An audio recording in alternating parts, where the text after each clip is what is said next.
जय श्री माधव, जय श्री कल्कि, जय श्री जगन्नाथ। आज हम बात करेंगे जन्म कुंडली के अष्टम भाव की। काल पुरुष की कुंडली में जो लगन बनता है वह बनता है मेष, और राशि पड़ेगी अष्टम में अष्टमी, जो कि स्कॉर्पियो वृश्चिक राशि मानी जाती है।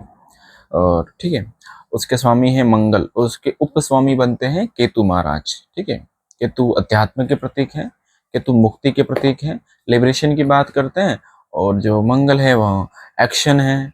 और अष्टम भाव कहीं न कहीं गुण विद्या है, तंत्र है, या एक जो रहस्य की बात करता है। जिस प्रकार से ब्रह्मांड में ब्लैक होल होता है, इस प्रकार से जन्म कुंडली का अष्टम भाव होता है कि इसमें क्या है, क्या निकल कर आएगा, वो हमारी सोच से परे है।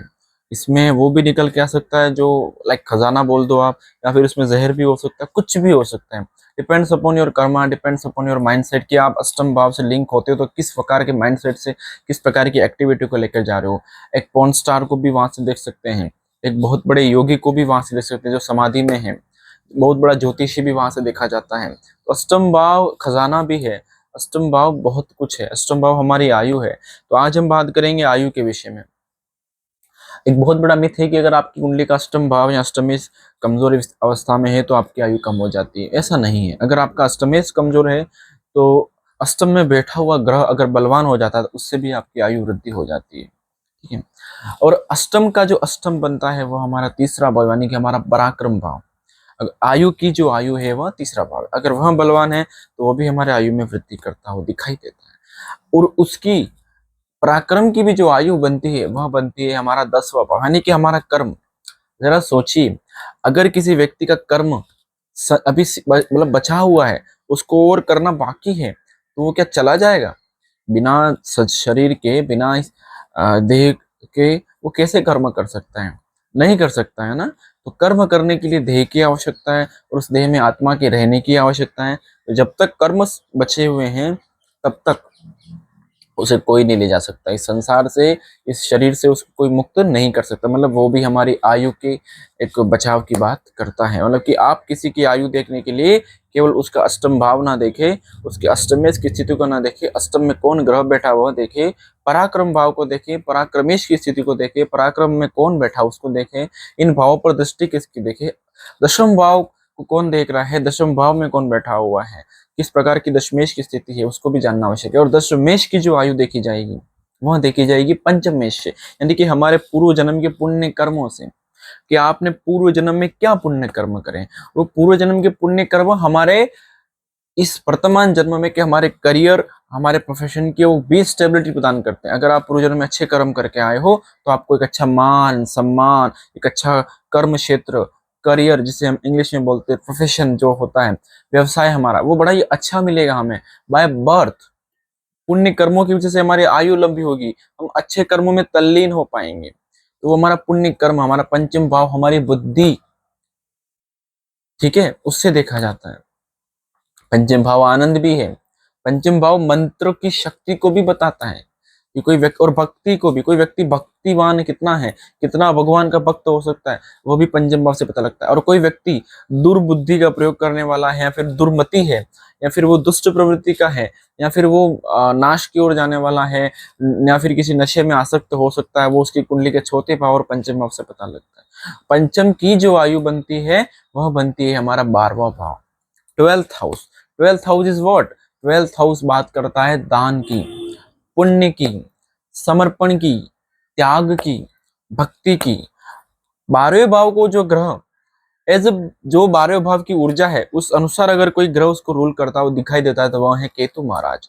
और अष्टम भाव को उस ग्रह, उस भाव की ऊर्जा के अनुसार जो ग्रह रूल करता है वह है राहु महाराज। ठीक है, तो केतु अध्यात्म के प्रतीक है जो कि 12वां भाव बताता है। और राहु, राहु रहस्य की बात करते हैं। केतु भी रहस्य है, लेकिन केतु वह रहस्य है जो अस्तित्व में है, लेकिन राहु वह रहस्य है जिसका कोई अस्तित्व नहीं है। राहु केवल भ्रम है, माया है, इल्यूजन है। इस कलयुग में, इस कली राक्षस, इस कलयुग का जो प्रतीक चिन्ह है वो राहु है। जो इस कलयुग में बहुत ज्यादा धन पाद पद की ओर भागते रहते हैं वे लोग राहु से अति प्रभावित लोग हैं। उनके मन में लोलुपता है, माया है, काम वासना है, धन लोलुपता है, पद लोलुपता है, वो सब राहु से प्रभावित लोग हैं। और जो लोग साधु प्रभाव के हैं, साधु स्वभाव के हैं, संतोषी प्रकृति के हैं, जो है उसमें संतुष्ट होना जानते हैं, योगी प्रवृत्ति के हैं, सदा आचारी हैं, सदगुणी हैं, वे सभी कौन है? वो केतु हैं। जिनको योग, ध्यान, तपस्या उनमें मन लगता है, प्रभु भक्ति में जिनका मन लगता है, वो सात्विक प्रकृति के कहीं न कहीं गुरु और केतु के प्रभाव में आते हैं। तो 12वां भाव भी हमारी आयु को निर्धारित करता हुआ दिखाई देता है। तो आप कितने समर्पित व्यक्ति, कितने त्यागी हैं, कितने भक्तिवान हैं, कितने दान करने वाले हैं, कितनी पुण्य आत्मा है आपकी, ये भी बताता है। और सबसे मतलब वो उससे भी, उसका भी जो आयु देखा जाएगा वो हमारा सप्तम भाव। सप्तम भाव दुनिया है, समाज है। आप समाज में किस प्रकार के कर्म करते हैं, ये भी निर्धारित करता है कि आपकी आयु कितनी होगी। आप अपनी धर्म पत्नी का कितना सम्मान करते हैं, आप इस, वो भी लक्ष्मी का रूप, उन्हें भी वहां से देखा जाता है, तो वो भी निर्धारित करेगा कि आपकी आयु कितनी होगी। सप्तम भाव साधना है, तो आप भगवान की साधना करिए, ध्यान करिए, वो आपकी आयु को बढ़ाएगा। सप्तम की जो आयु है वो बनती है हमारा अष्टम भाव जो बनेगा, वहां से सेकंड हाउस हमारा द्वितीय भाव, जो कि हमारा कहीं ना कहीं हमारी वैल्यू है, हमारा संचित कर्म है कि हमने क्या संचित करा है। अब आपने जो संचित करा है वही आपकी आयु के बढ़ावे में योगदान देगा। और सप्तम भाव को और दूसरे भाव को मारक भी कहा गया। देखिए, आयु लेने वाले भी हैं, आयु देने वाले भी हैं। आयु ले वही सकता है जो दे सकता है, ये ध्यान रखना। ये दे भी सकते हैं, ये कब देंगे? जब आप इनका सदुपयोग करना सीखेंगे, जब आप समाज में अपने मान सम्मान का, अपने यश का, अपनी पॉपुलैरिटी का मिसयूज नहीं करेंगे, उसका गलत तरीके से प्रयोग नहीं करेंगे। आप अपने धन का, दूसरा भाव धन है, अपने धन का, अपने संचित जो भी है आपके पास, उस संपत्ति का दुरुपयोग नहीं करते हैं, अधर्म में नहीं लगा के धर्म में लगाते हैं, उससे भी आपकी आयु बढ़ेगी। ये ध्यान रखना। ये आयु को बढ़ाने के तरीके, बहुत से लोग होते हैं बहुत संपत्ति संचित कर लेते हैं, करोड़ों के मालिक बन जाते हैं, अरबों रुपयों के मालिक, इवन बिलियंस, मिलियंस, ट्रिलियंस में चले जाते हैं। फिर वो क्या करते हैं? वो अपनी संपत्ति को समझते हैं कि हमें, हमारा ही उस पर अधिकार है। ये जो भाव है ना, उनकी आयु को क्षीण कर देता है। आपके पास संपत्ति है, आपको प्रणाम है, आप पुण्य आत्मा है, आपने धर्म कर्म करा है, आप बड़े ही अच्छी बात है। लेकिन इसमें एक कंडीशन ये ध्यान रखना है कि अगर आपको मिला है तो वो आपको अपने तक ही नहीं रखना है। हमारे शास्त्र भी कहते हैं कि धन का केवल और केवल संचय नहीं करना चाहिए, उसको बांटो। अगर आपकी वजह से किसी का घर सुरक्षित रहता है, कोई सुखी हो पाता है, तो वो आपका परम सौभाग्य होगा और आप अपनी आयु को बढ़ाएंगे, क्योंकि आप और पुण्य कर पाएंगे। यही प्रभु की इच्छा है, ये प्रकृति का नियम है। जो व्यक्ति एकाधिकार चाहता है उसका नाश हो जाता है।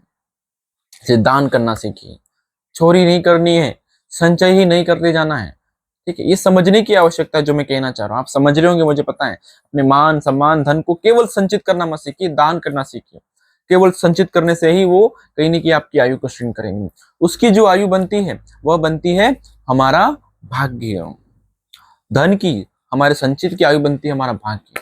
हमारा भाग्य कितना बलवान है, इससे पता लगेगा कि हमारा वैल्यू कितना बढ़ेगा, हम कितने धनवान बनेंगे, हम कितने संपत्तिवान बनेंगे, हम कितना योग्य बनेंगे, ये भी पता लगाता है। तो अपने भाग्य पर भी ध्यान देने की आवश्यकता है। भाग्य भाव धर्म भाव भी है। आपके कर्म क्या हैं, आप क्या कर्म करते रहते हैं, हमारे कर्म भी डिसाइड करते हैं कि हम, हमारा क्या होना है। क्योंकि धर्म कर्म वही बात है। धर्म भाव नवा भाव, जो कि मैंने बताई कि आपके सेकंड हाउस की आयु है, और उसका जो सेकंड, उससे 9 से सेकंड जो बनता है वो हमारा दशम भाव जो बनता है, क्योंकि हमारे धन मान पद की जो संपत्ति है उसकी क्या है, उसका दशम भाव जो बना हुआ है कि उसका भाग्य बना, तो 10वां भाव हुआ। ठीक है, तो वो जो धर्म कर्म है ना, अभी हम धर्म की बात करते हैं, जो धर्म है ना, वो धर्म भी बताता है कि आप कितना जिएंगे, आप कितने धार्मिक है, कितना धर्म कर्म करते हैं। धर्म यानी जो वह काम जो प्रकृति, जो पंच तत्वों, जो ईश्वर, जो इस सनातन प्रकृति और जो मानव जाति, जो जीव जाति के कल्याण का कर्म है, वो है धर्म कर्म। आप बम बनाते हो, ये मानव जाति के कल्याण का कर्म, ये धर्म नहीं है, ये धर्म हो गया। आप किसी पर बम फेंक देते हो, वो अधर्म हुआ, ये धर्म नहीं हुआ। आप किसी का विध्वंस कर रहे हो, आप किसी का गला काट रहे हो, आप किसी को गोली मार रहे हो, आप किसी को बदनाम कर रहे हो, आप किसी के चरित्र पर लांछन लगा रहे हो, ये अधर्म हुआ, धर्म नहीं हुआ। आप किसी को पीड़ित कर रहे हो, आप किसी को परेशान कर रहे हो अनावश्यक रूप से, ये धर्म नहीं, अधर्म हुआ। और प्रयास रखिए, सबसे मुक्त रहिए, धर्म करिए, नैतिक कर्म करिए। गुरु का आदर करना भी नवम भाव है। ठीक है, तो वहां भी देखा जाता है, पिता को भी देखा जाता है।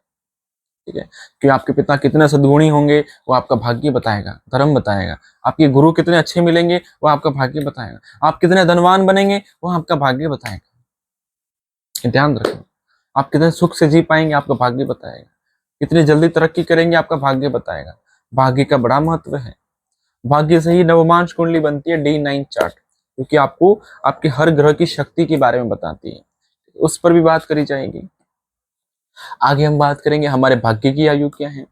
हमारे भाग्य की आयु पड़ती है हमारा सुख भाव, हमारा सुख, हमारा छोटा भाव, हमारा मन, हमारी मन की स्थिति कैसी है, आपका मन किस प्रकृति का है, किस प्रकार का मन है आपका, के विचार रखते हो अपने मन में, कितना विशाल मन है आप, कितना विशाल आप सोच सकते हैं, कितना विशाल आप संभाल सकते हैं।